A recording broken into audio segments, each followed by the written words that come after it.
Hello friends, എല്ലാവർക്കും എൻ്റെ പുതിയൊരു വീഡിയോയിലേക്ക് സ്വാഗതം. ഇന്ന് ഞാൻ വന്നിരിക്കുന്നത് എൻ്റെ തക്കാളി കൃഷിയുടെ കുറച്ച് വിശേഷങ്ങളൊക്കെ ആയിട്ടാണ്. അപ്പോൾ എങ്ങനെ കായ്കളൊക്കെ പിടിക്കാൻ ഞാൻ എന്തൊക്കെ ചെയ്തെന്നൊന്ന് കണ്ടാലോ. ഞാൻ നട്ട എല്ലാ തക്കാളി ചെടിയിലും നിറയെ കുലകുലയായി കായ്കളൊക്കെ പിടിച്ചിട്ടുണ്ട്. ഒരൊറ്റ തക്കാളി തൈയിൽ നിന്ന് തന്നെ എത്രത്തോളം കായ്കളൊക്കെ കിട്ടുമെന്ന് നിങ്ങൾ കണ്ടല്ലോ. തക്കാളി കൃഷിയിലെ വില്ലനെന്ന് പറയുന്നത് തന്നെ വാട്ടരോഗമാണ്.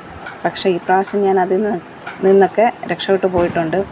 ഒരു 5 എണ്ണം വേണമെങ്കിൽ 10 എണ്ണമെങ്കിലും നടുക എന്നുള്ളതാണ് എൻ്റെ ഒരു പോളിസി. ഞാൻ നട്ട എല്ലാം തന്നെ എനിക്ക് പിടിച്ച് കിട്ടിയിട്ടുണ്ട്. വാട്ടരോഗം ഒന്നും തന്നെ വന്നിട്ടില്ലായിരുന്നു. ഈ തക്കാളി നല്ല രീതിയിൽ തഴച്ച് നിൽക്കുന്നത് കണ്ടോ. അപ്പോൾ ഞാൻ ചെയ്തു കൊടുക്കുന്നത് ഇതിൻ്റെ മൂത്ത് നിൽക്കുന്ന തണ്ടുകളൊക്കെ കട്ട് ചെയ്ത് കൊടുക്കും. പിന്നെ ചൂട്ടിലൊക്കെ നിൽക്കുന്ന കളകളെല്ലാം ഞാൻ പറിച്ച് കളയും. അത് കഴിഞ്ഞ് നമ്മൾ ഇട്ട് കൊടുക്കുന്ന വളമെല്ലാം ഈ കളകളൊന്നും പറിച്ച് കളഞ്ഞില്ല. പുല്ല് മുഴുവൻ വലിച്ചെടുത്തിട്ട് ആർത്ത് വളരും. പുല്ലെല്ലാം പറിച്ചെടുത്തതിന് ശേഷം എന്തെങ്കിലുമൊക്കെ ഒരു വളം കൊടുക്കുന്നത് നല്ലതായിരിക്കും, കായ്കളൊക്കെ നല്ല രീതിയിൽ പിടിക്കാൻ വേണ്ടിയിട്ട്. പിന്നെ മൂത്ത് നിൽക്കുന്ന ഇലയുടെ ഒപ്പം തന്നെ ഇലയുടെ മുകളിലായിട്ട് പിന്നെ ഒരു തണ്ട് പോലെ വളർന്ന് നിൽക്കുന്നുണ്ടായിരിക്കും. അതിന് സക്കറെന്ന് പറയും. അതും കട്ട് ചെയ്ത് കളയണം.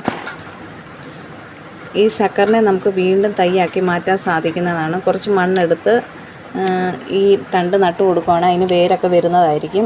ഞാൻ നടുന്ന തക്കാളി ചെടിയിൽ അധികവും ഇലകളൊന്നും ഞാൻ നിർത്താറില്ല. പിന്നെ നല്ല വെയിലൊക്കെ ഉള്ള സ്ഥലത്തായിരിക്കും നടുന്നത്. ടെറസിലാണ് ഞാൻ നട്ടിരിക്കുന്നത്. അതുകൊണ്ട് തന്നെ നല്ല വെയിലും ഉണ്ടാവും. പിന്നെ വെയിലൊക്കെ ഉള്ള സമയമാണെങ്കിൽ അതിൻ്റെ ചുവട്ടിലൊക്കെ പുതയിട്ട് കൊടുക്കുന്നതും വളരെ നല്ലതാണ്. പിന്നെ രാവിലെയും വൈകിട്ടും വെള്ളം ഒഴിച്ച് കൊടുക്കണം നല്ല രീതിയിൽ. വെയിൽ നന്നായിട്ട് കിട്ടുന്നതുകൊണ്ടാണ് ഞാൻ ഇതുപോലെ നല്ല രീതിയിൽ വെള്ളം ഒഴിച്ച് കൊടുക്കുന്നത്. ഓവറായിട്ട് വെള്ളം ചെല്ലുന്നതും തക്കാളിക്ക് അഴുക്കാണ്.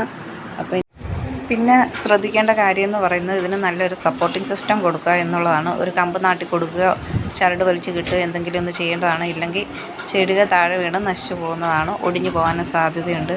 അപ്പം എൻ്റെ വീഡിയോ ഇത്രയേ ഉള്ളൂ. ഇഷ്ടമായ എല്ലാവരും ഒന്ന് ലൈക്ക് ചെയ്ത് സപ്പോർട്ട് ചെയ്യണേ.